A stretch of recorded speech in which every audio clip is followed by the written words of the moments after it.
know any jokes. Yeah.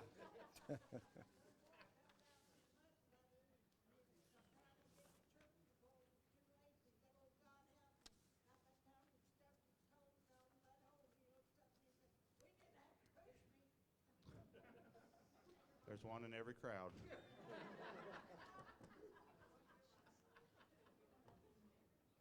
Are you ready? Okay. This panel has been the traditional panel that has concluded the Cherry Blossom Festival for many years. Many of these faces have been longtime participants in this panel. In fact, while we were at the Jubilee Theater for the play the other night, it made me think about the first year of this panel and being there, and some of you may have had those memories as well. But there are some new faces on the panel this year as well. It's great to welcome Tweed Roosevelt to the panel this year, and to see many returning guests that have become very special friends to us. And again, to have the honors to be our moderator, a man who's been so helpful at this Cherry Blossom Festival, my good friend, presidential historian Larry Cook. Please put your hands together for him.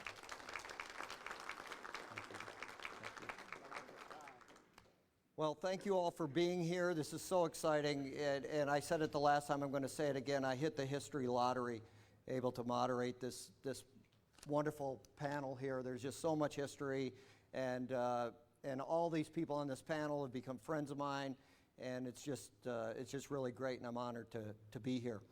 And so we're going to get started, and what I'd like to do is just go down the line. If you each would just pick up the microphone and say who you are and who you're related to. Is it on? No. Yep, you're good. Is it on? Okay, I'm Tweed Roosevelt, and Theodore Roosevelt was my great-grandfather. I'm Mary Jean Eisenhower, and Dwight Eisenhower was my grandfather. I'm Bertram Hayes Davis, and Jefferson Davis was my great-great-grandfather, and Rutherford B. Hayes was my great-great-great-cousin on the fifth time, and I'm related to Zachary Taylor by death. My name is Richard Gatchell, and James Monroe is my fifth great-grandfather. I'm George Cleveland. I'm the grandson of Grover Cleveland. Ulysses Dietz. I'm the great-great-grandson of Ulysses S. Grant. Massee McKinley. I'm the great-great-nephew of William McKinley. I'm Marie Clinton Bruno. I'm the non-descendant on the panel because the descendant, Chelsea Clinton, is doing great and is a mother of 3 kids and running a foundation. My grandfather, Roy's younger brother, was Bill's stepfather, Roger Clinton. So I am technically his first cousin once removed. But in Arkansas, you're just cousins. What a great panel, huh? Lots of history.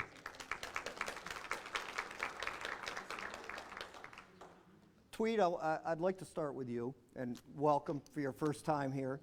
But tell us a little bit about Teddy's famous trip out west and kind of what led him to go out there, and then a little bit about what he did while he was there. Okay, I planned to sit on this end because I thought you were going to sit on that end and you wouldn't notice me. But, You can't hide, Tweed, you can't hide. let's see, Theodore Roosevelt was newly married. His wife and he had been about 2 years, I think, and she was getting ready to produce their first child, turned out to be a girl. He was a state legislature, which meant that he was up in Albany, and his family lived in New York City. And she did indeed give birth, and he received a telegram.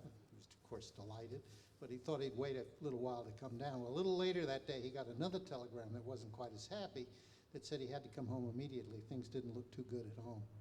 And when he got back to his house in New York City, his brother was waiting for him on what we call a stoop, the stairs in front of the house, and said, there's a black cloud over this house.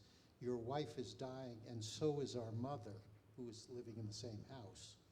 And so TR went in, and that very day, both his wife and his mother died on the same day in the same house.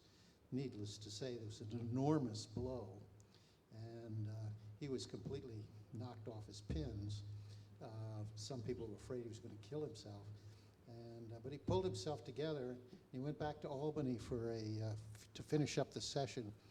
And then he wanted to get away from it all, and he thought the way to do it was to bury himself in North Dakota, where he'd recently bought a cattle ranch, or really a sort of they open-ranged cattle then, so he just had a kind of a homestead there. And he moved out there, and that's really where he recovered from this tragedy. He said at one point, "Black care seldom follows a man who rides fast enough." And so that's where he recovered. And yeah, you did well. Could you just talk just briefly about a couple of the things that he did out there? I think he did a little bit of law enforcement, unofficially maybe, but.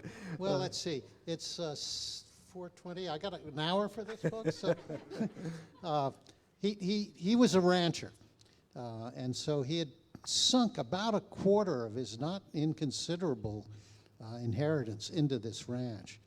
And he's the boss. The cowboys were working for him. And as an open range ranching, they just let the cattle roam in what's called the Badlands out there. It's not very good country for anything other than cattle. And so they did all the things they do with that. But how it affected him were really three ways. One, he was raised in a very effete East Coast, upper class, snobbish environment, and he went to Harvard, which was equally snobbish.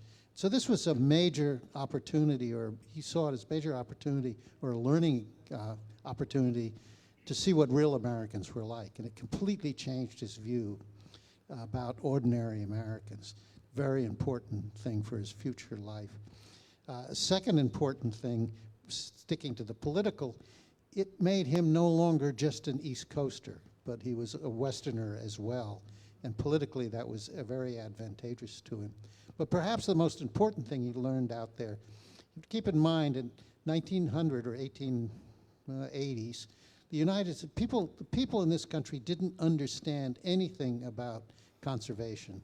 They believed, and I'll talk later tonight about this more, but they believed that our resources were endless. And it was there that he learned that wasn't true. He saw what was happening to the animals, he saw what was happening to the environment, and that started the whole environmental thing. So those are three major things he learned there. Nice. Thank you very much. Thank you. Marie. Hey, How are you? I'm good. Good. It's good to see you again. Good to see you too. Tell us a little bit about what the Clintons are doing now. The president, well, Bill, I'll just say that, but he's gotten into podcasting. He's doing quite a bit. You can just pretty much Google President Clinton and podcasts and all the topics that he has been speaking with internationally and globally, or well, globally, internationally, same thing. But really enjoying those. I haven't seen him really in the last couple of months. We did a family Zoom call, and he was on, but I didn't recognize the background. He's been on a number of things, and you can see the background at the home in Chappaqua.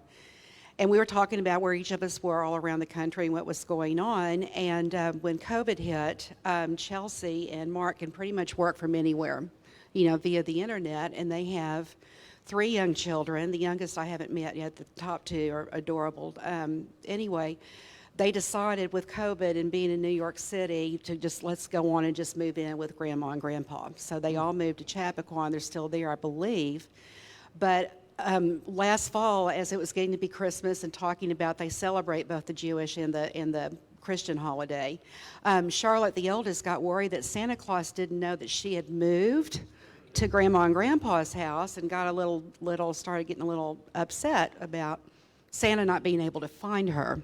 So when he joined the family Zoom call Christmas afternoon, he was at their apartment. They acquiesced and went back down to New York City for Christmas Eve so Santa could show up. So he's really enjoying the piece of COVID, if you could, that you have all your children, your child, and your son-in-law and the 3 children with you. Everybody's quite well. So, Nice. So I don't know if you're coming back to me or not, but I can give an update on the library. But But there are a lot of people to talk to, so. Yeah, well, Yeah, gonna go do it? ahead. You mentioned a Just, few things about the library. Go ahead. The Sure. Clinton Library, we hope, please, I know many of you have come to see it, and please come back if you can, and if you haven't, I encourage you to make a trip to Little Rock to see the library. I got a little emotional this morning in Lewis's very wonderful presentation about your president, Ulysses, with Grant's tomb, because there's been an addition to the Clinton Library in the last couple of years, and that is President Clinton's tomb. If you go into the library now, if you look just right to the east side, right behind the library, that's ready to go. And is Richard Lamont here? He's probably, I know he's got a lot.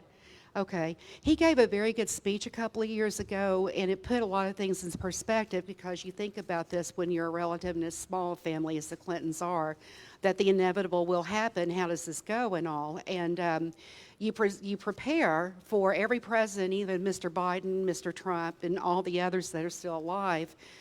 You prepare right away. There's a lot of preparations going on for the planned eventual death and then the unplanned.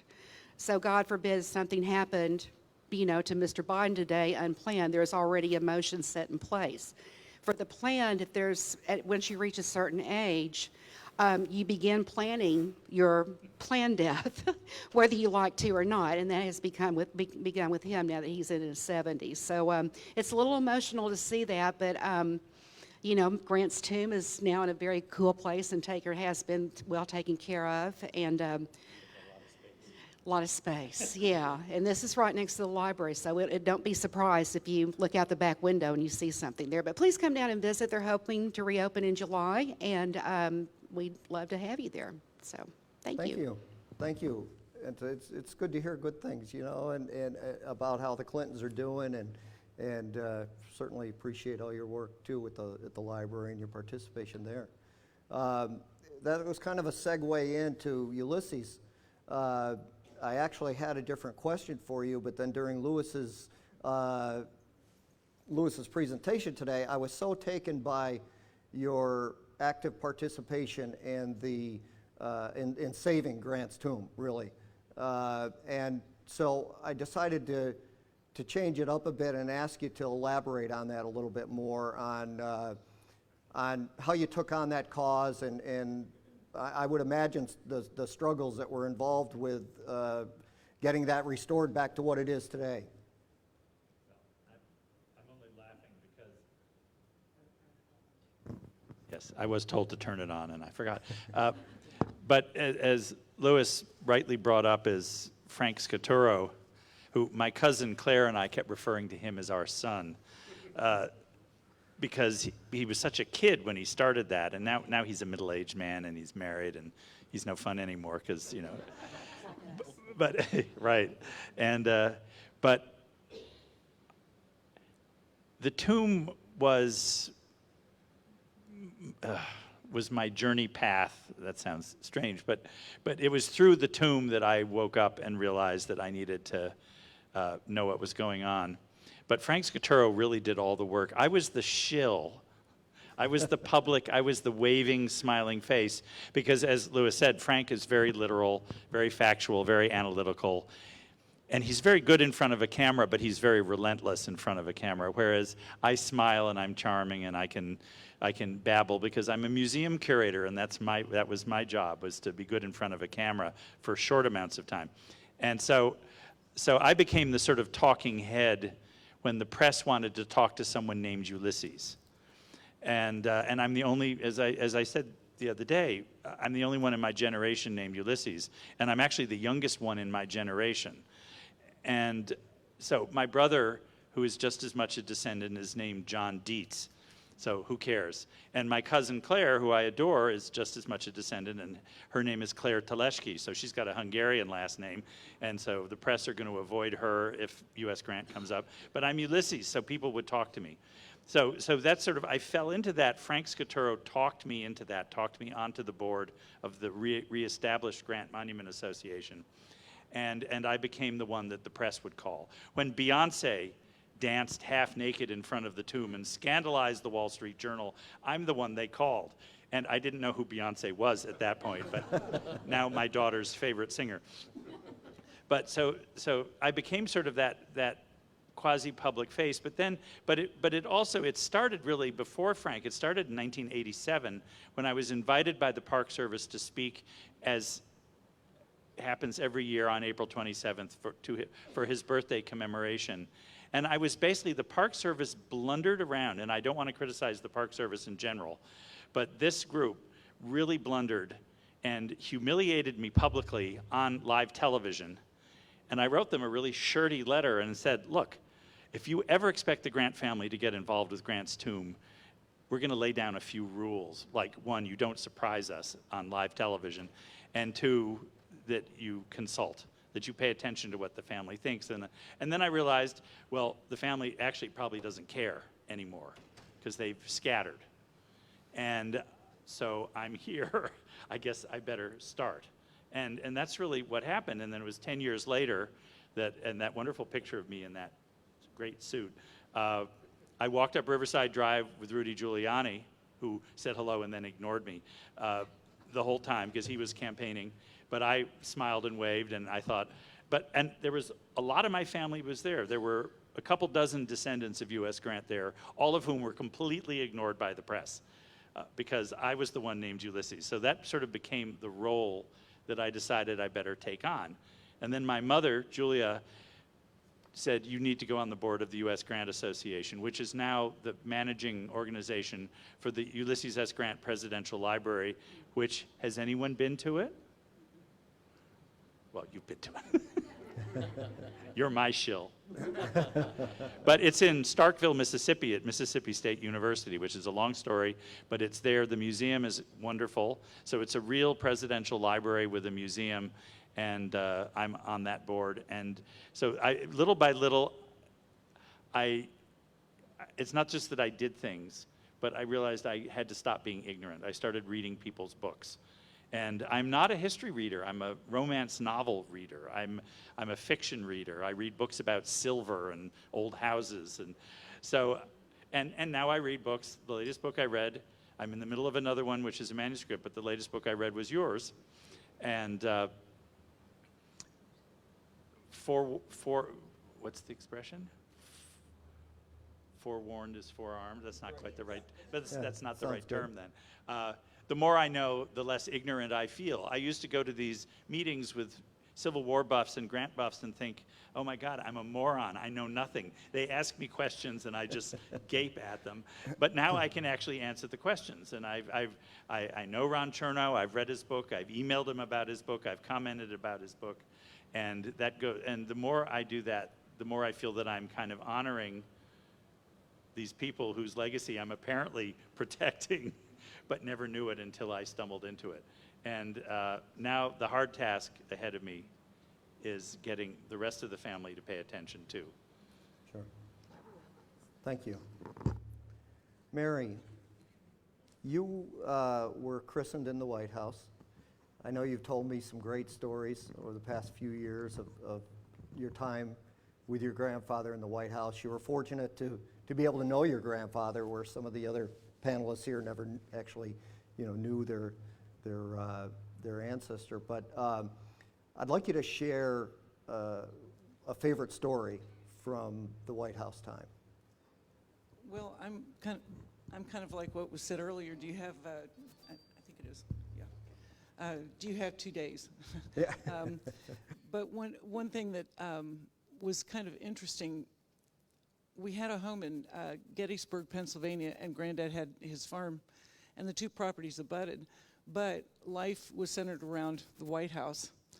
And so Christmas time was always a dilemma because it was never a hard thing to figure out what to get each other, except Granddad, who had everything. What do you get the President of the United States for Christmas? So I had a very smart mother who decided we were going to put on a Christmas pageant for him. Now, the second floor of the White House, which is the residential floor, has, on the east side and the west side, recessed windows. And so they were serving as the stage. And my mother took sheets and cut necks out for them, and then put garland around the necks and cardboard wings on the back, right? 4 of them. There were 4 of us, my brother and 2 sisters and me.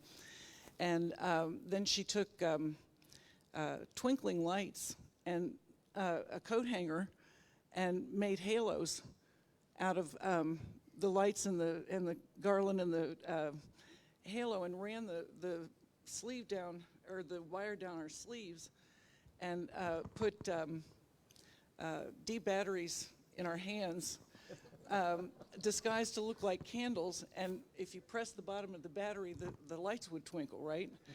And so she was actually quite smart. So we turned out all the lights on the second floor, and there's an oversized corridor that goes between the two wings, and we proceeded, of course choreographed by my mother, to sing Silent Night and all these different very gentle, while we were sparkling down the hallway, I'm sure as much like an angel as we would ever be, and to the other side where my grandparents were. And he loved it so much that he gave each of us $1 because he said it was cheaper than the theater. Your mother sounded like she was like an electrical engineer almost, to be able to figure that out. Yeah. Some of the subsequent birthday parties were like that too, because we would put on plays, and she would do the casting and the makeup and all that stuff. We did The Sound of Music. I was Gretel. And things. She was just very clever. Very nice. Very nice. Thank you. Massee. Now, William McKinley was the last Civil War veteran to become president. And I don't think a lot of people realize that he did have a role in the Civil War. And if you could talk about that, I'd appreciate that. So McKinley and Rutherford B. Hayes had quite the parallelism. They were both sons of Ohio. They both were very religious men, and they both had a passion for being abolitionists. And I think, primarily from my readings, that I think that McKinley never would have become president had it not been for the guidance, the mentorship of Rutherford B. Hayes, because McKinley, as a young man, entered the Civil War as a private. He worked his way up and slowly but surely became a major, and I think that's basically because of the hands of Rutherford B. Hayes. But he served as a quartermaster during the entire period of the war, and they maintained that friendship for many, many, many years. In fact, I've talked to Rutherford's descendants, Burke and Teddy Hayes, who sit on our board of directors for the society, and also J. Garfield, the third great-grandson of James Garfield. And between the three, they would often take the train to either Mentor, Ohio, or they would come to Canton, Ohio, and they would reminisce about the Civil War. So, the three families, the Hayes family, the McKinley family, and the Garfield family certainly, had a special bond, and they had that special bond because of the Civil War. So McKinley certainly, he wasn't a general like Garfield and Hayes was, but he certainly had a passion for, duty to country, and he had that desire to serve because he believed that slavery was wrong, and he wanted to give back to his country. Sure. And I believe, and I'm not sure if you know this or not, but I wanted to ask you, did he serve as a commissary of subsistence? That's was his correct. main function in there. That's right. Which, if people don't know what that is, that's really somebody that's responsible for getting the supplies there. That's right. Which is a very, very important job. And so I believe that. And as a historian, I just love the fact that, he served with Hayes. Yeah. And you just picture this Civil War camp with a campfire going, and they're sitting around it. And, did either one of them ever think that they would become president of the United States, or think that the other one may become president of the United States someday? Probably not. But, right. But as a historian, your mind kind of works that way. But you can just kind of envision that, and I think that's very cool. And I appreciate you bringing in the Garfield connection as well. So that was really nice. While we're on the Civil War, Bertram, will go to you. And You know, I just want to say I really enjoyed yours and Ulysses' presentation yesterday. As a historian, it just gives you goosebumps to see you two on the stage, and I think if your ancestors were looking down on you both, I think they would be smiling. I really believe that. And I know there was much more that you would like to have said about your great-great-grandfather yesterday, and what is the main thing that you would really like people to know about Jefferson Davis that they probably don't know? First, I want to thank Ulysses. You know, we met, I don't know, 8 years ago or 10 years ago in Natchez, Mississippi. Didn't know who each other was, but what we've grown is that we have attacked our history the same way. He was a little bit older than I was when he didn't know anything about Grant. I was about 28. But we took the initiative to learn from a period of, we have the name and what are we going to do with it? Because I'm the only lineage of the descendants of Jefferson Davis who has both the name Hayes and Davis. There's 100 descendants of Jefferson Davis, of which most of them have no interest nor care, or maybe a certain amount of fear about being related to Jefferson Davis. And so as I carry that, I've realized that early on I better know what I'm doing before I even portray the fact that I'm a descendant, and how do we do that correctly? We learn, as Ulysses said, we learn, and I've read everything about Davis, but I've done something else for 40 years. I've traveled everywhere that Davis was. I stood in places from birth to death and marriage and children and college and all of these things. And as I go through my life, I get the opportunity to lecture about him about 20 weeks a year on riverboats. And what I start with is that one sentence I said today is, you all know as President of the Confederate States of America, and that raises the question as you look at me, what are you doing here? Well, what we found is that we have a common goal to preserve our history. We don't really have any political agenda or anything else. We're here as preservationists. And as a preservation of Jefferson Davis, you talk about that moment and it defines him. But it's 52 years of his life that was not known, or the last 30 that's not known. And what I want people to believe is that even though he chose what he did based on a selection of a group of people in Montgomery, Alabama who picked him, he was a man at 52 years old that was an American for 52 years. And as we look at this panel, we have 3 descendants of presidents that went to West Point. Can you raise your hands? And people are amazed. They go, wait, what are you raising your hand for? That's not possible. But as I tell people, that's just the beginning of this marvelous story about all the things that Davis does. He's in the Army. He's a United States representative. He goes to the War of 1847. What the main cog of Davis is, though, he is in Washington, D.C. from 1847 to 1860, and he becomes one of the most powerful people in Washington, D.C. As Secretary of War, the icon that I spoke about this morning yesterday was the Capitol. And people realize that maybe I speak about Jefferson Davis not to say that he was not a slaveholder, or he didn't believe in slavery, or he didn't leave the South. None of those things can I deny, but I also want to put it in context of the entire picture of the individual. And I preach the term of respect, saying take another look, because after you take another look at every individual that you have an interest in a history book, be it Dwight Eisenhower, Ulysses Grant, Truman, Roosevelt, whoever it is, if you take that moment and look at them from a different perspective, you'll hear something or see something that you didn't know. That's my role. I'm kind of the Ulysses S. Grant of the Jefferson Davis, where I present myself as the person who is historically entrenched in preserving my great-great-grandfather's history and telling the entire story. Well said.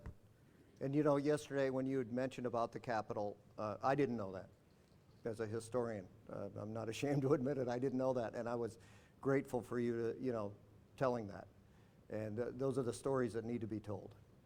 And I appreciate it. Thank you. George, I had talked to Tweed in the beginning here about Teddy making the trip out west. And as a young man, your grandfather made a trip to Buffalo, and it changed history. And I know you're very entrenched into the history of Buffalo and go there often. Could you tell us why Grover, as a young man, went to Buffalo in the first place? And then just give us a little rundown. He did a remarkable amount of things in Buffalo, but just kind of give us a rundown of what he did do while he was there in Buffalo. Sure. Let me just first say how really, really nice it is to be here with you guys this year. There was such a hole in 2020 by not being able to come to the Cherry Blossom Festival, and this is, in many ways making up for that only double. And I really appreciate, and I know all of us do, the extra effort everybody's gone to make things happen this year. So thank you. It's really, really nice to be here. Grover was headed west because go west, young man. The family, his father, who was a Presbyterian minister, had been assigned to a church in Fayetteville, New York, and he was looking for something to do. He needed to make money. He had all this family, and they were, kind of on his case. So we had relatives in, surprise, Cleveland, Ohio. And he was, because relatives of mine, the cleverly named brothers Moses and Aaron, had gone out there and lived. They said, come on out and work with us. Grover got as far as Grand Island in Buffalo, and his uncle Lewis Allen said, no, stay here, work for me, and on the farm. And that is what he started to do. He became interested in law. He started studying. There wasn't really that formal a law school. What you did was you clerked for an attorney. And it started his political career. And, he was elected sheriff, and you all know the story. He's the only president of the United States that ever executed 2 people by hanging. And which he did because usually in Erie County, New York, the deputy was the one that pulled the lever. But Grover felt that subordinates shouldn't do the dirty work, so he, as distasteful as he found it, went and pulled the lever himself. And a lot of rapid growth in the politics.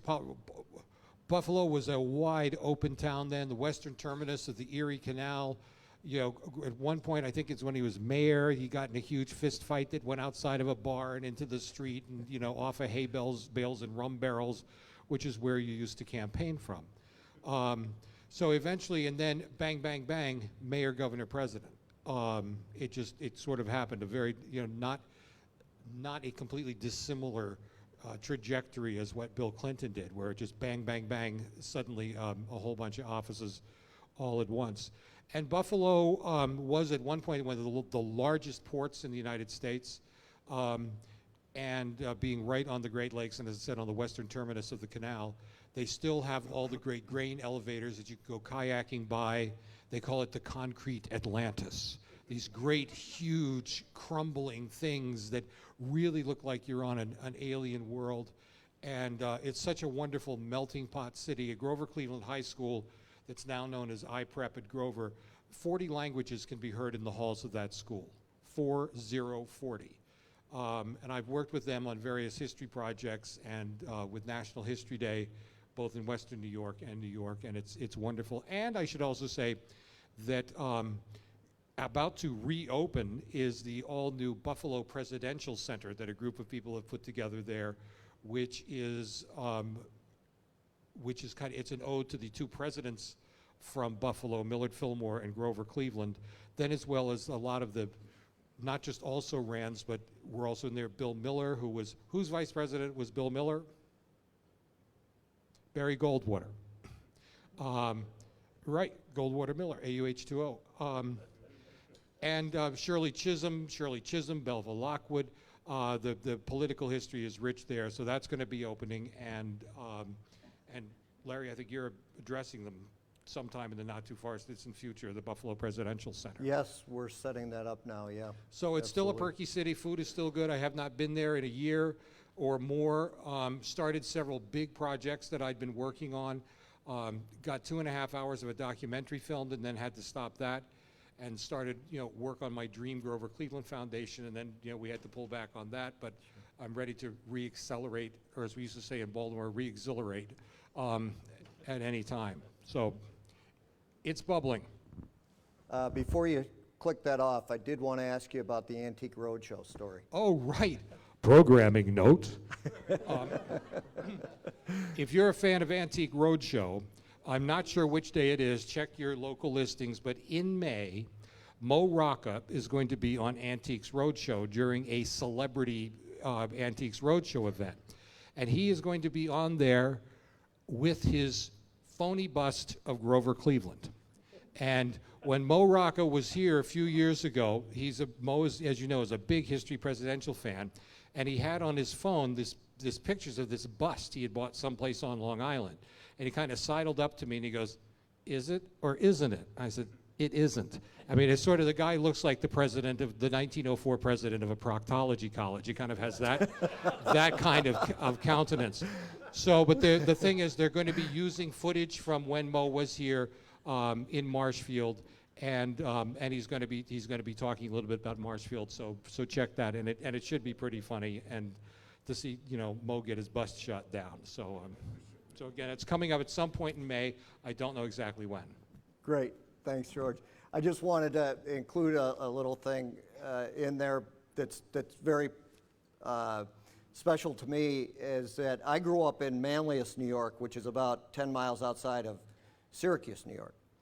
And Fayetteville is right next door. I went to Fayetteville Manlius High School, to give you an idea. So I've always known as a little presidential history geek, I always was thrilled that Grover Cleveland spent some years of his childhood there in Fayetteville, New York, and I always wondered if I was walking in the same footsteps of Grover Cleveland, when I lived in Manlius all my life. And so we're working on getting George to Fayetteville, New York, and would be thrilled to make that happen. But in addition to that, in talking with Ulysses when he came, Ulysses and I met just briefly on Zoom before, but in talking to Ulysses is from Syracuse. And he has relatives in Fayetteville, New York, and then in Cazenovia, New York, which is just on the other side of Manlius. So it was just kind of neat how all that tied in with Fayetteville, New York. And so it was really neat to talk to you yesterday about that, Ulysses, and again today. So Richard, don't mean to make you last, but I worked my way toward the middle there. I wanted to just tell you how much I enjoyed your program yesterday, and all the knowledge that you have about James Monroe, and you don't hear a whole lot about James Monroe, and it was great to hear your presentation yesterday. I wanted to ask you, I'm into the relationships of the presidents and if they got along and if they didn't, and that with each other. I'd like to ask you a little bit about Monroe's relationship with Thomas Jefferson, both politically and personally. Sure, thank you. And I want to just go back to something George mentioned to me. It was a sort of a joke, an inside joke about Baltimore. George went to Roland Park Country School in the last year that it was co-ed and graduated 5th grade. 3rd grade, okay. But he graduated 3rd grade, way to go. And so we had this little Baltimore running joke that my daughter, wife, mother-in-law, and grandmother all went there. So and they live right down the street from Ulysses' brother. So good to put Baltimore on the map. But thank you for asking about Monroe and Jefferson. And I just became aware of a story between the two that I'll get to at the end. But I want to kind of give you a background of Thomas Jefferson was 13 years older than James Monroe, and their relationship started to blossom late during the Revolutionary War. I'm going to say in about the 1778, 79, 80 time frame, when Jefferson had asked Monroe to be sort of run a spy ring to find out where Cornwallis was, where his movements were in the Carolinas and throughout Virginia.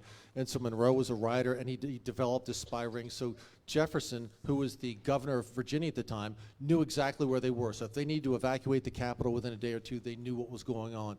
So they developed a professional relationship then, And then throughout that, after the war, in about the mid-1780s, they lived together in Annapolis, and they were roommates as they were starting to form the government and having their time in Annapolis. In fact, Jefferson had a chef from France, and Monroe learned to speak French from him, and he would later be assigned as the minister to France, but that's where he started to learn French.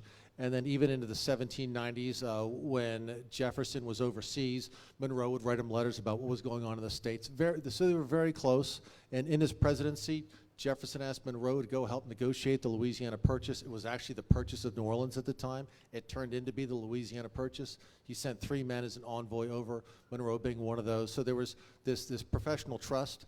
And then as they had their houses at Monticello and Ashlon, they were about 3 or 4 miles apart as the crow flies, but about a 30-minute ride because it's very hilly.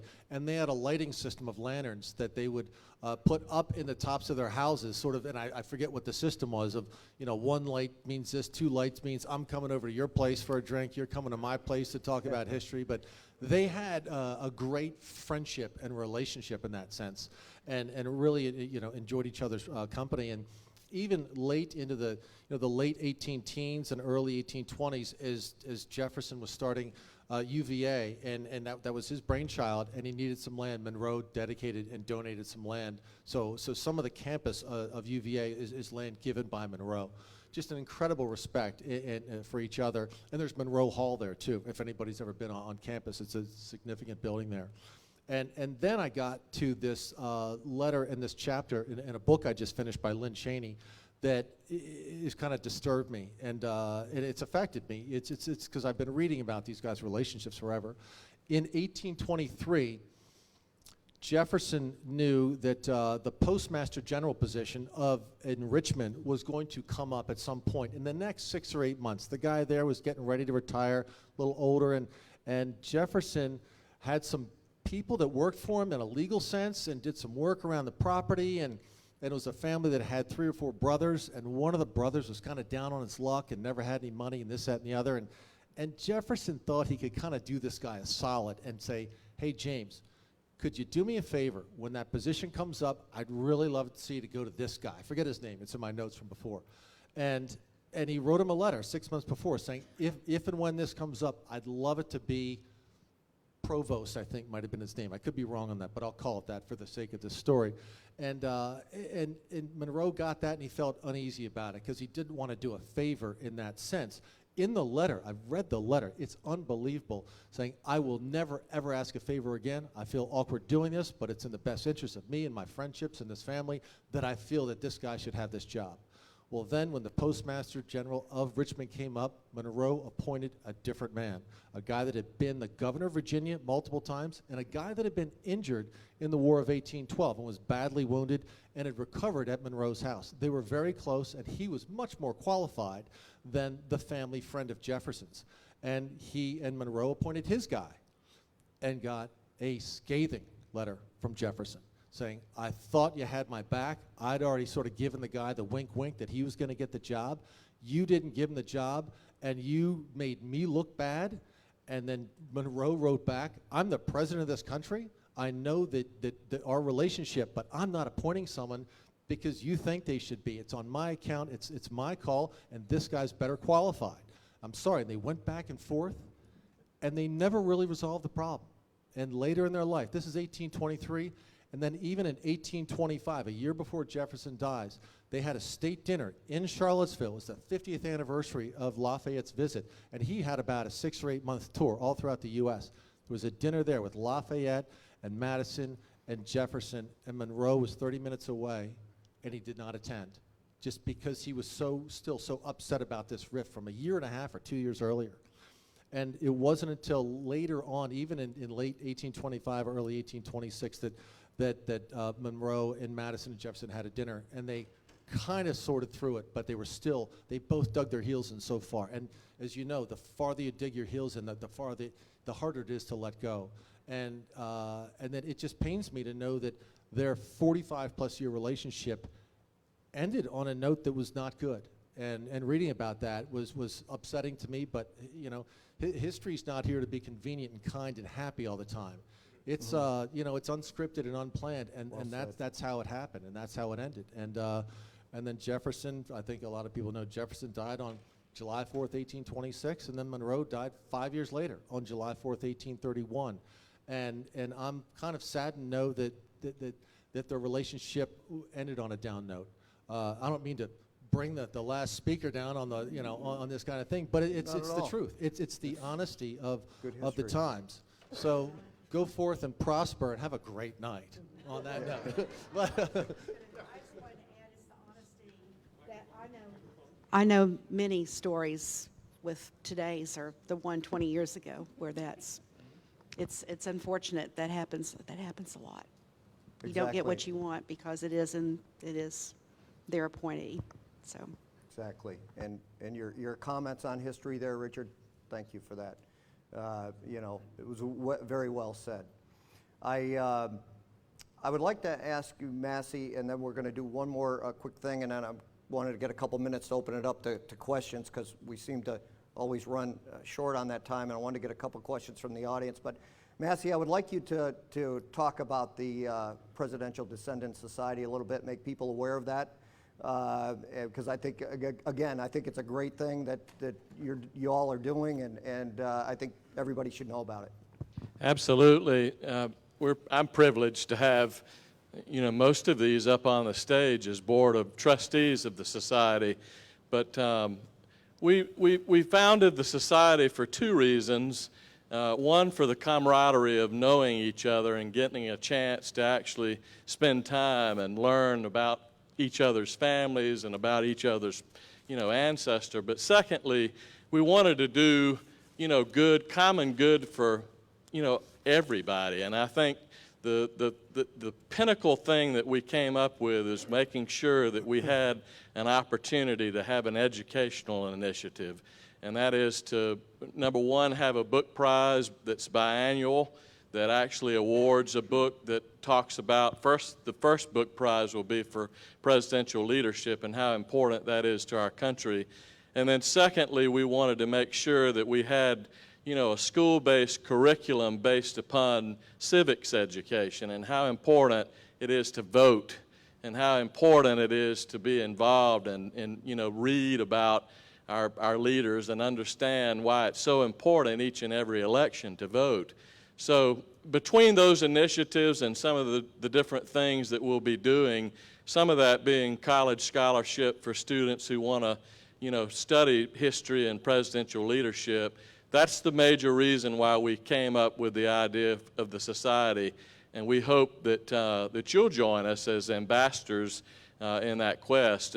Tweed Roosevelt is our president. Linda Johnson Robb is one of the vice presidents. Clifton Truman Daniel is also a vice president. I'm the bottle washer and kitchen cook on that end. And then we have all these wonderful people up here that are a part of the board of trustees. But I encourage you to go to our website, look at what we do. It's www.societyofpresidentialdescendants.org. Thank you. And again, very important, and everybody needs to know about it. I'd like to do one more quick thing, and then we'll open it up to a couple of questions. I'm trying to stay on time here because of the state dinner tonight, but I just would like to quickly go down the line here, and I would like each one of you just to make a little concise statement about your relative, just something nice, uplifting. I like to leave this on an uplifting note, and just whatever comes to your mind. We'll start with you, Tweed. Okay. I'm not sure this is uplifting, but in any case, TR is a very hard act to follow. He was an extraordinary man with some extraordinary individual characteristics of, you know, capabilities. Just for example, when he led the Rough Riders, there were 1,100 men, and they were together for about 3 months or so. And at the end, when they mustered out, TR lined up all the ones that survived, which were maybe 900 of them.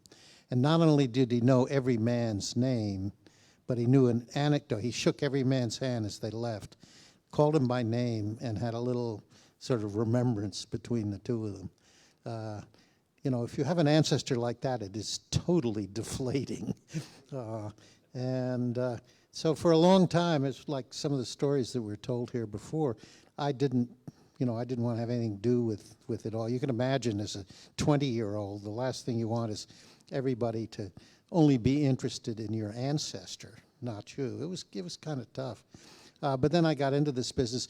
But just like some of my colleagues up here, I didn't know much about TR, and I started giving talks occasionally, and then people Q&As, and would get into trouble occasionally because I might say something that wasn't accurate, or and somebody in the audience would take me to task for it.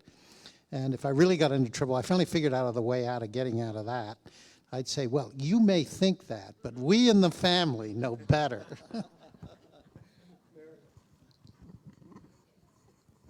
Well, my grandfather had a tremendous belief in the resilience of the everyday person, including the grandchildren. I mean, he believed if given the reins, the people could find a way to live in peace, that they could find a way to make their way in this world, and he really believed in hands-off, shall we say, management, all the way to the point where one time he was teaching me how to ride a horse, and I was so little they had to double the stirrups.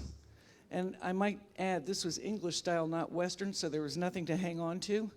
So he started instructing me on, you put the rein here, and you pull to the right if you wanted to go right, you pull to the left, don't let them think you're afraid. And he said, grip with your knees, turn your toes in. He said, do you understand all that? And I said, yes. And he said, repeat it back. So I did. And he said, good luck. He whacked the horse on the back end, and the horse took off. And my fanny and the saddle were like this. And I landed on the horse's neck, but I did not hit the ground.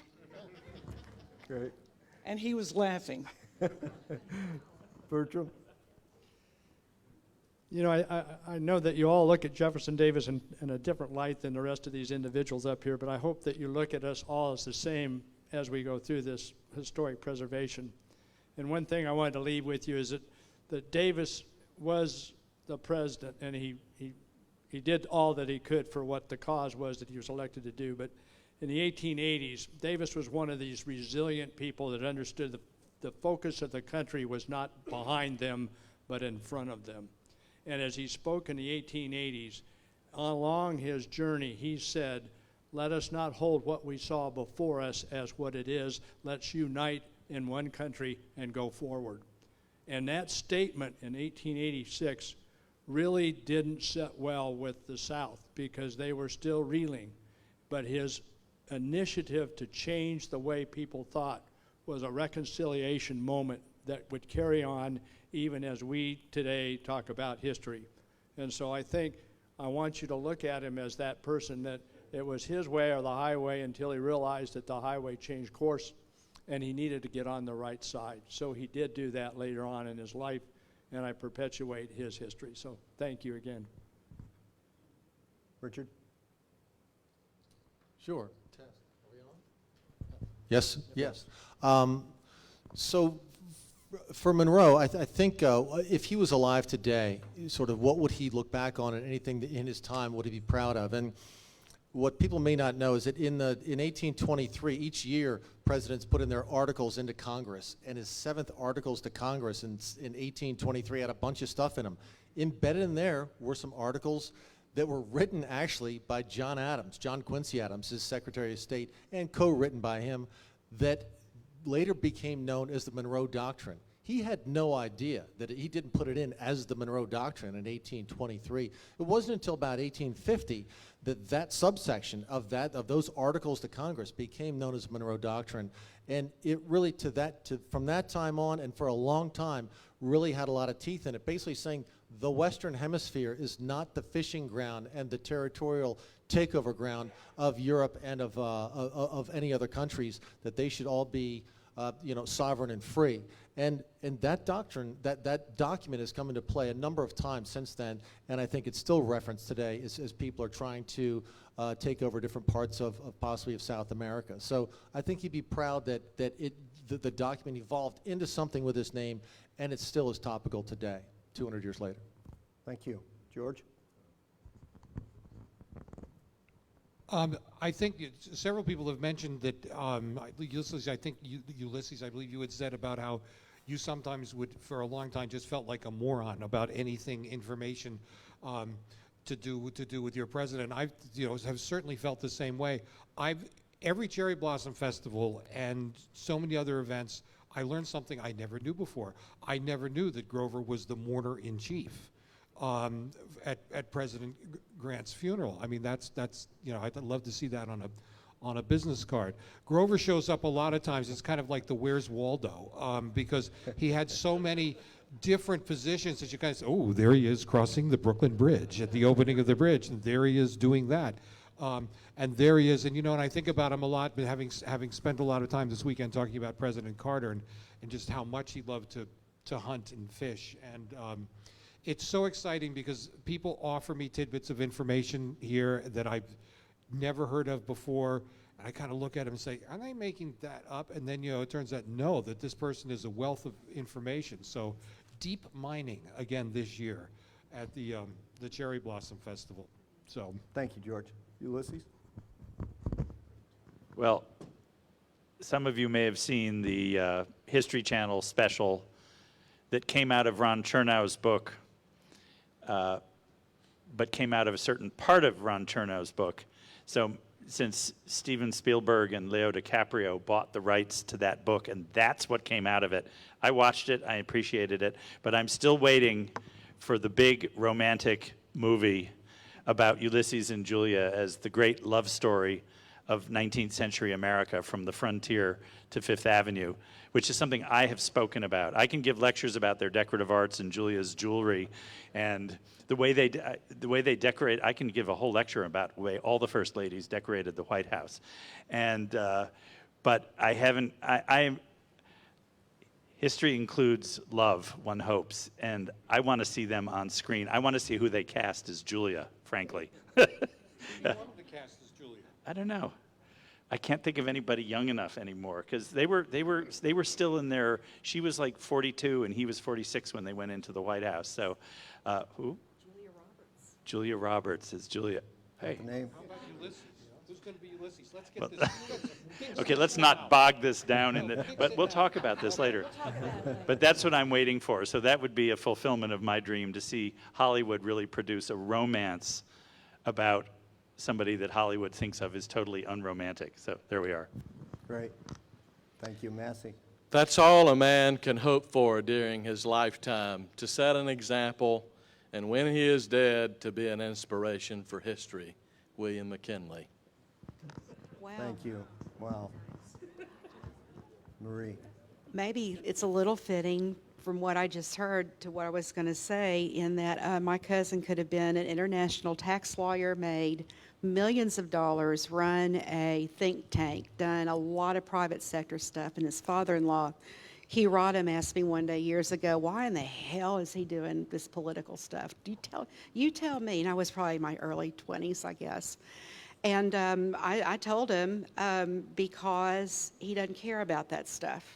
He wants to make the world a better place, and therefore, after being educated at Yale, undergrad, law degree, Oxford University, he decided to move back to Arkansas because he wanted to start in one of the poorest, underserved states in the country and try to make things better, beginning with, he ran for 3rd District Congress. He didn't make it, but he learned a lot. He became Attorney General. He became governor for as long as you could be, and then a 2-term president, and he included me and my cousins. We have been part of that every step of the way because he loves us and wants us to be aware of how important history is. Whether you like it or not, you are, as a family member, part of it, even though I'm not an official descendant.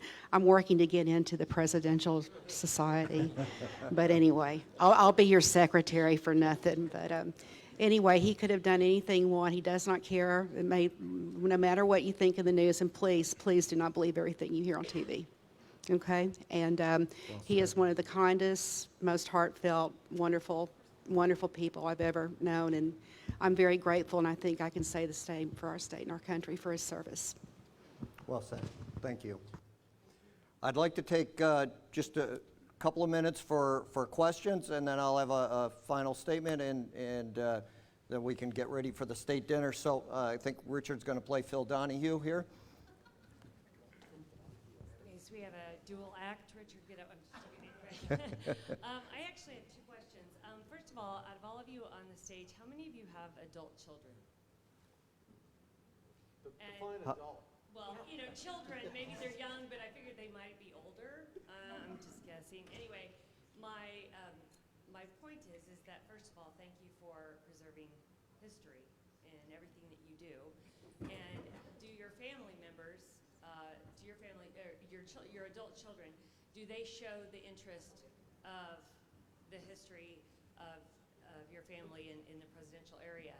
And do you see that continuing so that they are here 20 years from now or 50 years from now? Is that directed to anyone? Anyone that wants to Yeah. answer that? I just found it interesting because, again, I think it's important that we pass everything on to our children, right? And in this generation, are they showing that interest? You know, and if they're not, how do you keep them interested? You're making a good point. I have two children, a boy and a girl. One of the problems is, you know, like genealogy in general, it's something that often comes later. And remember, kids my kids' age, which are in their 30s, they're just trying to make their way in the world. We have our first grandchild. You know, life is very full. But the way I look at the two of them, I don't think my daughter, and who knows what the future has, but I don't think my daughter's ever going to be particularly interested. And now she has a different last name, of course. But I think my son may, but he doesn't have time for it now. But I hope he will. May I add to that? Or just a quick Marie? add? Sure, yes. Mine will be, my 30-year-old. Hello? Oh, okay. Mine will be, I think these folks here have been excellent examples of why they are still able to provide such an enriching background in history on their ancestors, because mine's been alive for all of y'all, and y'all know who he is. So, but I have saved and collected and given some things. I think George or someone said you don't donate to the library, you give them an acquisition. They get it, but you have to sign off on it. So it's up to us, and any of you that may be in this boat down the road, no matter what office or what you do, hang on to that stuff, talk about that stuff, because I agree with Tweed. As they get older, they're going to go, oh yeah, I have that. And it will become more important as they get older. So, yes, but it's up to us to make that happen. Richard, you wanted to say something? Real briefly, yes. My 20-year-old daughter, Emery, is at Rhodes College in Memphis, and she just declared that she wanted to be a history major, 20 years old. And I asked her why, of the baseline, and she goes, going to Marshfield has been so special to meet all the other historians. It's made a big influence in her life. So it's a collective thing from everyone in this room. Great, thank you. Take another question.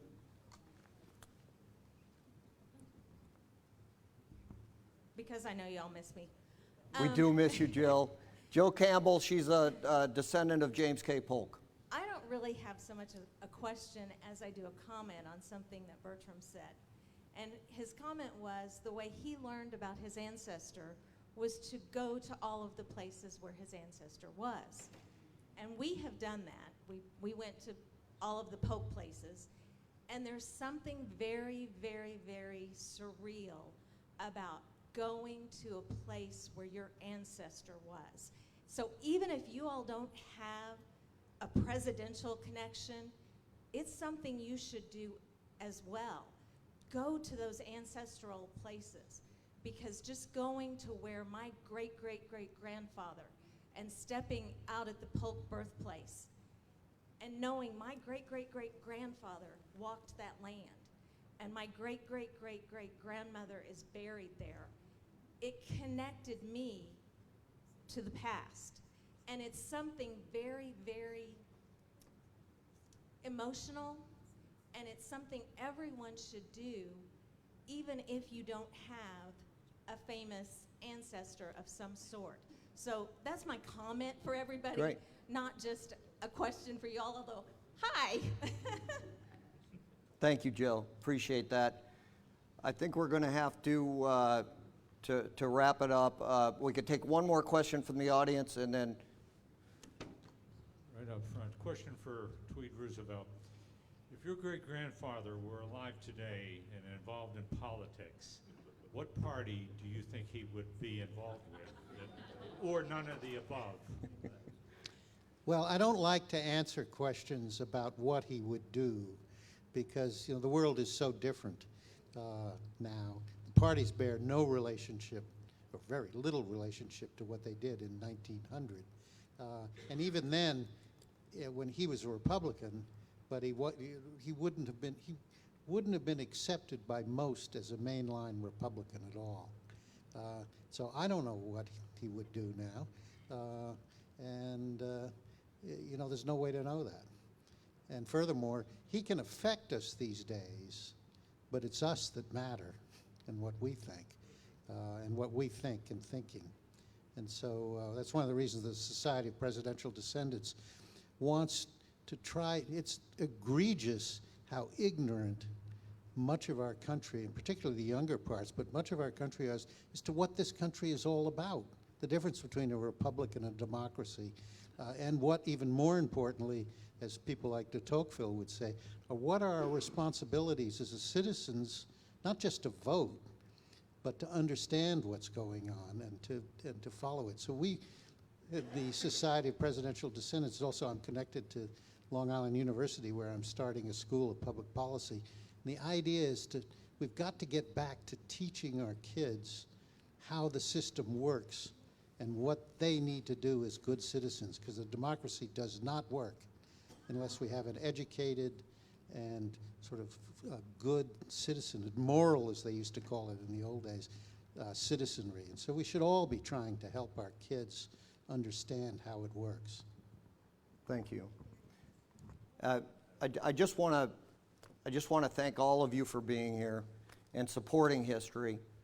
I want to thank Nicholas for such a wonderful Cherry Blossom Festival that we're so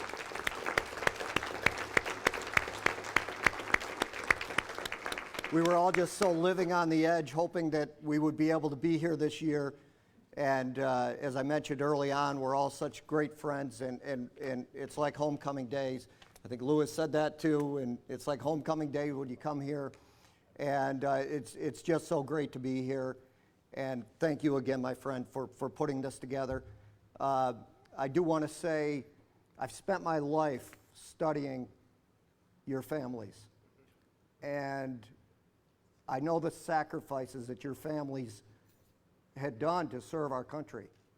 And I see those sacrifices continuing on in all of you and what you're doing for history. And it's an honor to share this stage with all of you. Thank you so much. Thank you.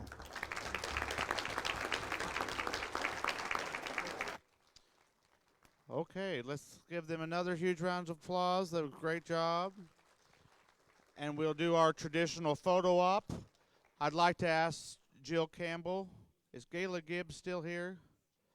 Jack Scaife and Donnie, Katie, Tom, if you'd like to be in the picture as well. Am I missing any of the presidential descendants if they'd like to come forward for the traditional presidential family picture? And hey, but before we leave and you get too excited, it's Cherry Blossom tradition to have our final words. Attention, Walmart shoppers. Returned from Washington with a dream from to Olivia de share Havilland herself, of cherry trees in reciting blossom, beneath the cherry blossom tree. blooming everywhere. A place to entertain those echoes from the past. A time to gather history and traditions that would last. The people came together in this little country town, a busy little village where love and faith abound. They planted trees along with dreams of what someday would be, harvesting a bounty they could not foresee. You might recognize the name, but maybe not the face. In remembrance of all who made this world a much better place. From authors to astronomers, munchkins to musicians, we gather here together so we can learn and listen. From Lassie's pal to Barney's gal and presidential kin, they all share their stories as we remember when. Come along and take a stroll along life's memory lane and reminisce of names engraved on the Missouri Walk of Fame. Like returning robins on an April breeze, we will meet in springtime beneath the cherry blossom trees. Dame Olivia de Havilland.